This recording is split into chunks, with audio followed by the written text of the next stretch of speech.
Well, here we are, guys, gals, and non-binary pals. It's finally time. It's finally happening. You asked for it. You begged for it. You voted for it. Today, on the Metal Meltdown, by extremely popular demand, we are finally reviewing every single album from the one and only Deftones. They pioneered nu metal, they won a Grammy Award, they've sold over 10 million albums, their music has been memed to hell and back. They've been called the Radiohead of metal. Some people have done so because of their experimental tendencies and such.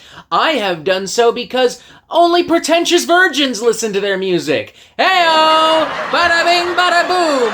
Bazinga! Shazam!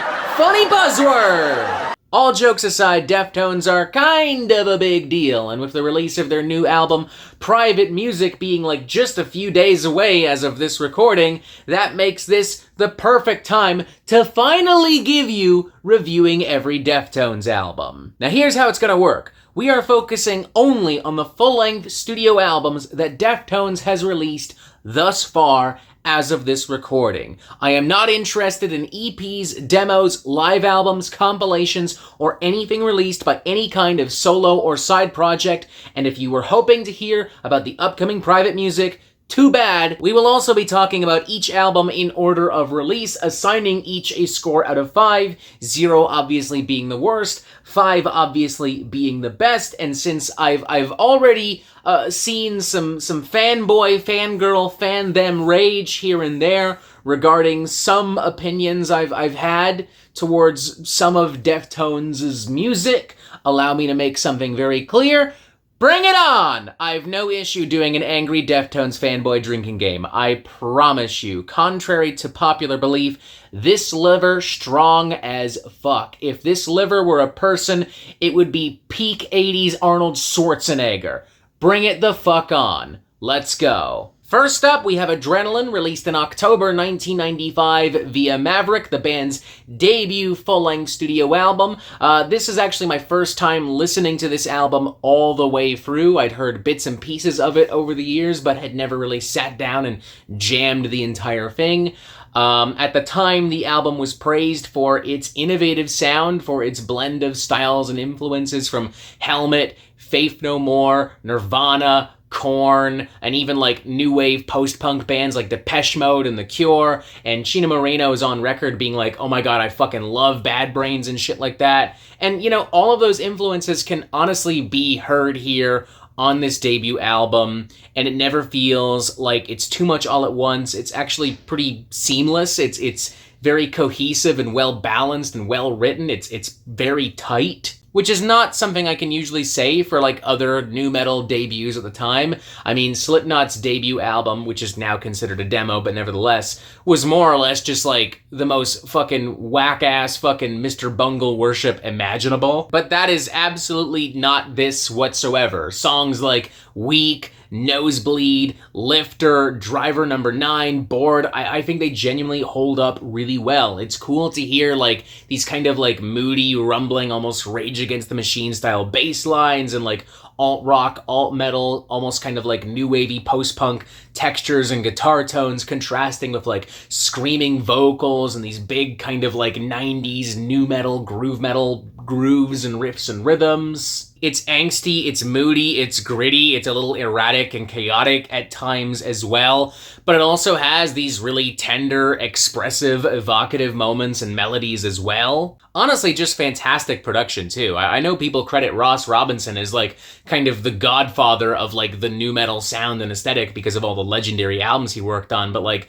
we gotta give some props to Terry Date. Like this is fantastic stuff here. Right off the bat, I'm feeling a solid 4. I think it's a great album. I think it holds up really well. It holds up better than, frankly, I expected it to. I'm not really the biggest fan of nu metal in general, so if I'm digging this, then you know it's a great record. Definitely check this out if you somehow haven't already. Next up, we have Around the Fur, released in October 1997, once again via Maverick, and we're picking up exactly where we left off with Around the Fur and going into darker, moodier, edgier, angstier territory as well. Everything almost undeniably sounds thicker and heavier. The guitar tones in particular have this like real grit and also kind of like this juicy kind of body and bite to them. Lyrically and tonally as well, everything is just a little bit more bitter. Like, from what I understand, there were a lot of like interpersonal kinds of issues here, and these guys were like really fucked up on drugs and alcohol, smoking pot all the goddamn time, going to parties all the goddamn time, and that directly impacted the sound and feel of the record. There's a real heart and weight and like genuine sadness to a lot of this material, while not necessarily being like a hyper bummer. Like, there's still urgency to this music.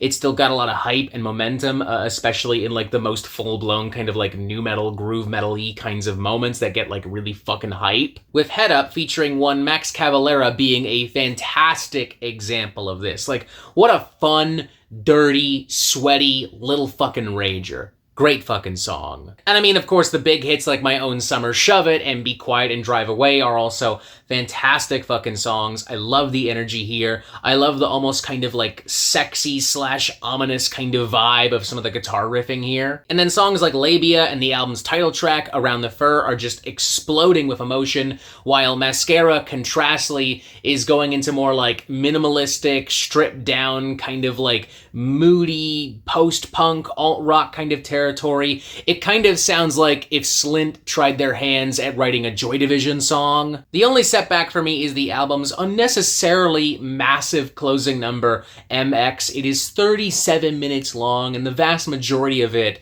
is just kind of like quiet, like there's just nothing going on. The hidden tracks on the album are kind of like buried in here. I don't think it was necessary to hide them behind like essentially 30 minutes of nothing. It just kind of bloats this record up. It adds unnecessary fat and filler. Not a fan of that. But honestly, everything else is so strong that I'm still willing to give this like a 4 out of 5. It's still a great record, despite having a really not great finale. Next up, we have White Pony, released in June 2000, once again via Maverick Records. Now, some people will argue that this is when Deftones fully, truly became a post-metal shoegaze band. Those people are lying to themselves. Because while I would agree that this is where Deftones starts to kind of not be nu metal anymore, there definitely still is a lot of nu metal here. Like, you can especially hear it in the opening number, Back to School Mini Maggot, and especially on something like Elite as well. That being said, Deftones is definitely gone above and beyond the Call of Duty to really broaden their horizons here, and there's definitely a lot of other influences, post-rock and shoegaze being some of them, also trip-hop and progressive metal, and in general it feels like there's real work being done to kind of like just grow up and make things feel like more adult, to create bigger, bolder hooks, to make things a little bit more streamlined simultaneously. As a result of this, it does unfortunately lack the immediacy and the more like super hype moments of stuff like Adrenaline and Around the Fur, but there's definitely still some really good stuff here. Like Digital Bath is full-blown atmospheric metal with dreamy synths and guitars kind of working together in unison, and then something like Teenager kind of goes into this very quiet, vulnerable, damaged kind of like lo-fi trip-hop kind of territory with some very quiet, expressive, timid vocals from Chino here. And then stuff like Korea and the aforementioned Back to School and Elite do a good job at bringing in more of that like nu metal kind of angst and rage, but blending that with like thicker, juicier kind of alt metal textures and tones. And then Change in the House of Flies has like riffs and a big hook that wouldn't be out of place on like, you know, the previous album, especially Around the Fur, but it's driven by these more kind of like shoegazy, post-metal, post-rocky kind of like riffs and sections and draws and atmospheres. Every time I've kind of hinted at doing this video, people have messaged me going like, you have to give White Pony a 5 out of 5. It's non-negotiable. It's not up for debate. It's a perfect album, period. If you dare suggest otherwise, you're objectively wrong. And I guess this is where I risk a hot take. I guess this is where I risk being objectively wrong. but I'm not convinced it's a perfect album. I'm not convinced it's a masterpiece. It's a really good album, don't get me wrong, but a lot of the songs don't really stick with me the same way that songs on Adrenaline and Around the Fur did. Again, it doesn't have that immediacy that I kind of want. But it is still a very good album, undeniably very well produced. I'm still feeling a very enthusiastic 3.5 out of 5. I'm sorry, y'all. Again, I guess this is where I risk a hot take right off the bat. It's a really good album, but I'm not personally convinced it's a masterpiece. Sorry. Next up, we have a self-titled album released in May 2003, once again via Maverick Records, and, is it just me, or you know, is anyone else getting the feeling, the vibe, that this album is kind of lost, kind of confused, that it's not really fully sure what it wants to be or do? 'Cause that's how I feel. It's not bad. It just doesn't necessarily have the same kind of, like, cohesion of previous albums, I would say. It is more eclectic and diverse in some ways, but it also feels a little bit busy and a little bit aimless in certain parts. The production is also a little bit more, like, dry. It doesn't really have, like, that same kind of, like, thick, juicy tone and kind of, like, enveloping feel and atmosphere of White Pony and Around the Fur. And honestly, even just the songs themselves, I don't think they're as well written as songs on previous albums. They're just not really hitting me, they're not really sticking with me, they're not really resonating with me. I don't know, am I crazy here? Am I in the minority here? Do I risk another hot take? I fear I may be. I don't know, but for whatever reason, this self-titled album just isn't really doing it for me. There's definitely still at least a few worthwhile, semi-decent moments. Like, I like the more full-blown shoegazy vibes of something like Minerva. I like the harsher, more volatile screams and, like, more menacing kind of riffs of When Girls Telephone Boys. The full-blown trip-hop of Lucky You feels a little out of place, but it's still a cool song. An anniversary of an uninteresting event has this, like, weirdly kind of like cathartic kind of like grayness and kind of like melancholy to it, you know? A very effective kind of like post-rock shoegazy kind of ballad of sorts. But I don't know, a lot of other songs like Death Blow, Battle Axe, Hexagram, it just falls a little flat for me. I'm kind of feeling a 2.5 out of 5 on this. I just think it's okay. Again, it just kind of feels like a little aimless. I feel like Deftones is a little bit confused here, maybe not really sure what they want to do. I don't know if that actually was the case, but that's just what I feel based on what I'm hearing here, and, I probably wouldn't revisit this album. Yeah. Next up, we have Saturday Night Wrist, released in October 2006, once again via Maverick. Now, unlike with the self-titled album, which I was muddled and underwhelming and a little confused, Saturday Night Wrist has a real kind of like urgency and clarity and like drive to it, despite having been written and recorded and produced during some fairly strenuous, challenging, complicated times for the band, who were all dealing with like drug addictions, and they weren't getting along anymore, and they were fighting with each other. Chino was dealing with a failing marriage. The band traveled along an arduous road to get to this album, but the result, I think, is one of the most effective, emotive, and poignant albums of Deftones' entire career. I mean, some of these songs, like Hole in the Earth, Beware, Cherry Waves, are just genuinely so beautiful. Chino's like crystal clear voice combined with these like cascading alt metal riffs and rhythms and guitars and all the various kind of like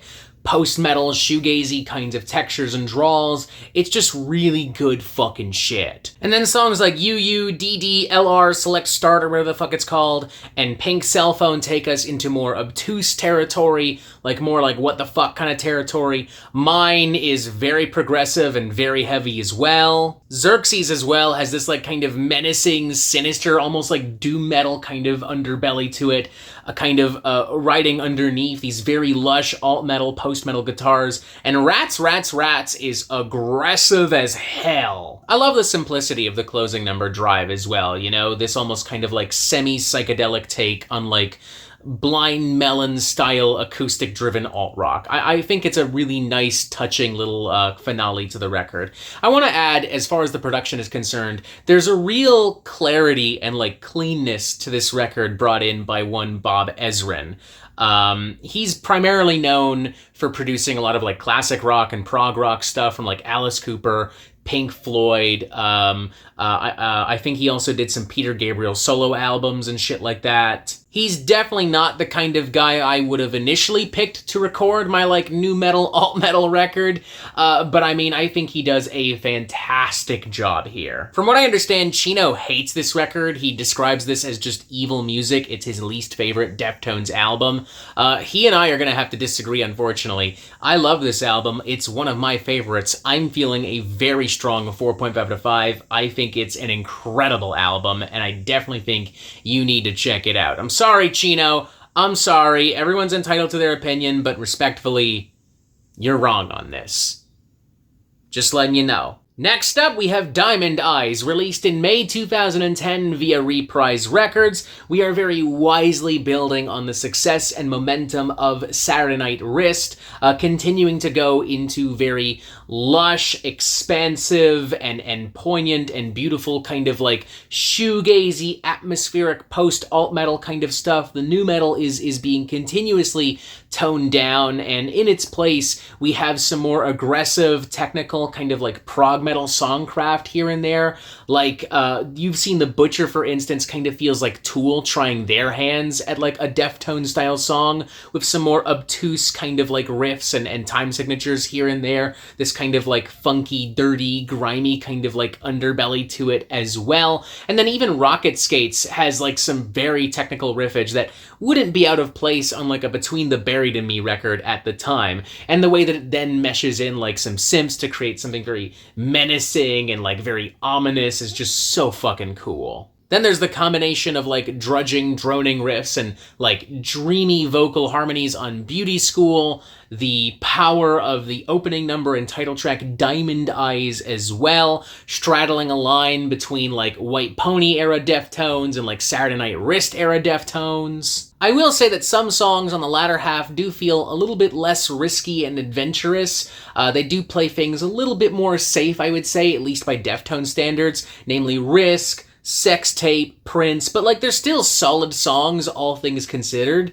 I'm feeling, I'd say a 4, honestly. Maybe leaning towards a 3.5 out of 5, but I still think it's a great album. I still think it's very well produced. I still think the vast majority of the material here is really, really good, great stuff. Even if it's not wowing me the way Saturday Night Wrist did, it's still a very strong album. It's still poignant, it's still moving, it's still everything you want from Deftones. It's still very good. Next up, we have Koi no Yokan, released in November 2012, once again via Reprise Records. This was actually my introduction to Deftones way back in the day. Like, I remember when this album came out. I remember illegally downloading it off of like some torrent website or whatever the fuck. That's not the only thing that makes this album interesting or important though.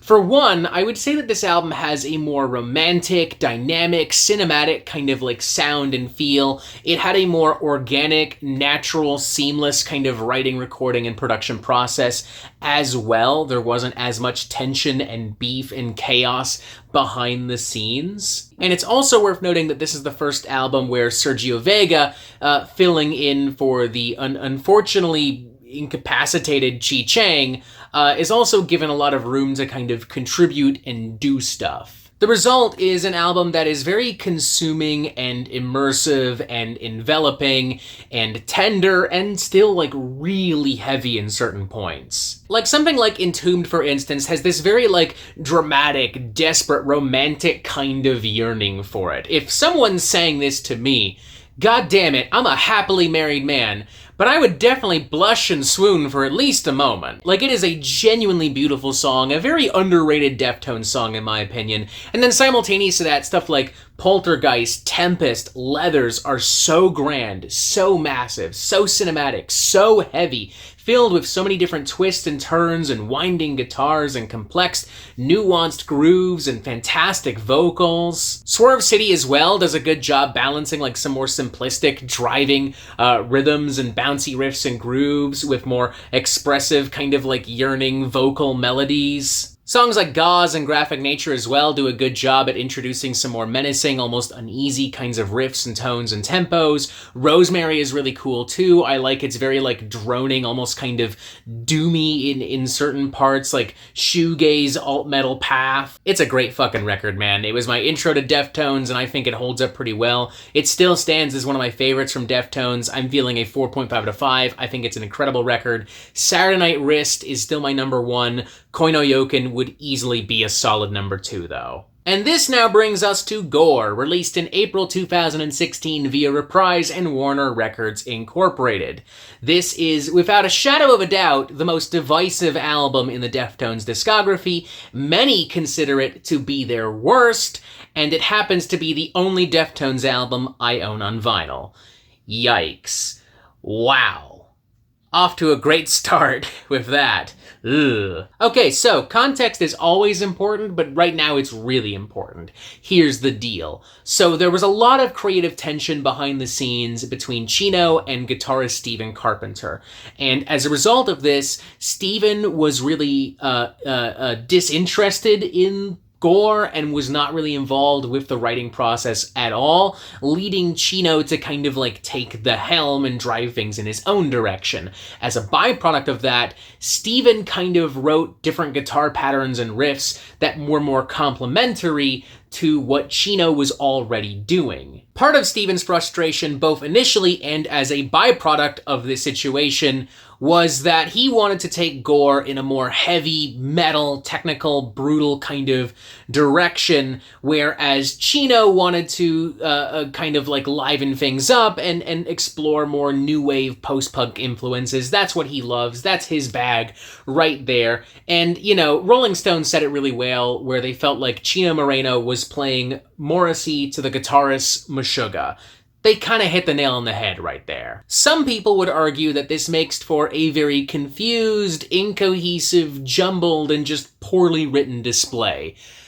I very respectfully disagree, because I kind of like the feel and the vibe and the more vocal-driven approach to songs here. I kind of like how everything else is more complementary to vocal harmonies and melodies and various atmospheres and textures. I like this feel. I like how expressive and immersive and warm the album is as a result of that as well. Like Hearts and Wires, Prayers and Triangles, Acid Hologram, Doomed User, I think there's some really cool, great stuff here that is expressive and inviting and just, it's cool, I like it. I don't know, shoot me, I guess. What the fuck? This is where I risk another hot take, I guess, but I don't give a shit. The title track Gore and Phantom Bride especially, I think these are really slept on cuts. Like, these are some really cool, really unique experimental cuts for Deftones. I really like these fucking songs. I love the tension here. I love the energy here. And the production too. It's so clean, so airy, so open, and everything surprisingly still feels very organic and natural despite the tension behind the scenes. I don't know. Once again, I guess this is where I risk a hot fucking take, but I still think this is a great album. I'm giving it a 4 out of 5. I don't fucking care. If I truly am in the minority here, so fucking be it. Whatever. People will argue that this is Deftones' worst album. No, it's not. It's the self-titled album. Whatever. And finally, this brings us to Ohms, released in September 2020, once again via Reprise and Warner Records Incorporated. As of this recording, this is the band's most recently released full-length studio album.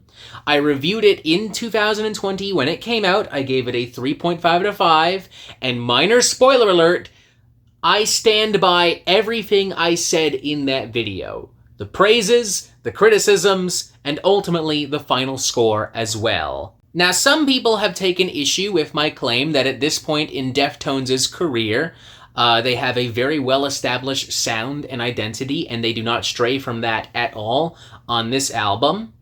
And, with all due respect, I don't care if you take issue with that claim. It doesn't change the fact that this is how I feel, and also that I'm right. I mean, everyone's entitled to their own opinions, and to each their own, and blah, blah, blah, blah, blah. Everyone's opinion is so special, and yours is the best, but also, I'm right. And, like, I'm not talking shit, I'm not trashing Deftones. I don't know why people think I'm trashing Deftones or this album when I say this. Calm down. Goddamn. Look, Ohms is not revolutionary. It's not blowing my mind and sucking my dick the way it's apparently doing to you, but it's still a good album. Alright? Calm down. It kind of feels like a culmination of a lot of things Deftones have really done throughout their career. Like, it has these more erratic, chaotic moments. It has some more classic, old school, late 90s, early 2000s riffs and grooves and bouncy rhythms. It has a lot of synthesizers, a lot of electronics. It's everything they've done brought together into a smorgasbordian, easily accessible and digestible package. I particularly like The Spell of Mathematics and Radiant City. These feel the most fresh and unique for me. But songs like Genesis, Ceremony, Headless, even if they're not doing anything like super brand new, I still think are very well constructed and executed songs. Everyone sounds good. The album is very well produced. What it lacks in risk and danger and like new flavors and ideas, it makes up for in just being a competently well-written and consistently written, performed, and produced record. If you would like to continue getting mad at me because I don't think this is a 5 out of 5 album on par with White Pony and Saturday Night Wrist, go for it. I don't care. I think this album is a solid 3.5 out of 5. I think it's a very good album. Deftones is doing what they do and doing it well, and that's not a bad thing. And if you twist my words, that's on you, not me. Okay? Cool. All right. I know my tone doesn't sell that I like this album, but I actually do like this album. Again, I'm just not convinced that it's like, whoa, it's so different. Like, I'm sorry, but you're especially not gonna convince me by yelling at me. Like, I don't know why y'all think that's gonna work. It's not. And voila, reviewing every Deftones album. There we go, there you have it. You're welcome. Wow, we did it. Finally. I just realized this is the first of these videos we've actually done in quite some time. Like, the largest gap between reviewing every album videos, I think, in Metal Meltdown history. We're gonna try to fix that. Keyword being try, because at a certain point you run out of legendary bands to do these videos with. So yeah. Thank you for watching, thank you for being here. Make sure you tell me what are your favorite Deftones albums, what are your least favorite Deftones albums. Did I get it right? Did I get it wrong? Did I get it somewhere in the middle? How would you rank everything in their discography? Do you hate me and you want to kill me and you want to eat my fucking guts? Let me know. Press this button to subscribe. Other videos here. Join us on Discord. Stay tuned for the private music album review. And as always, you have yourself a fantastic fucking day.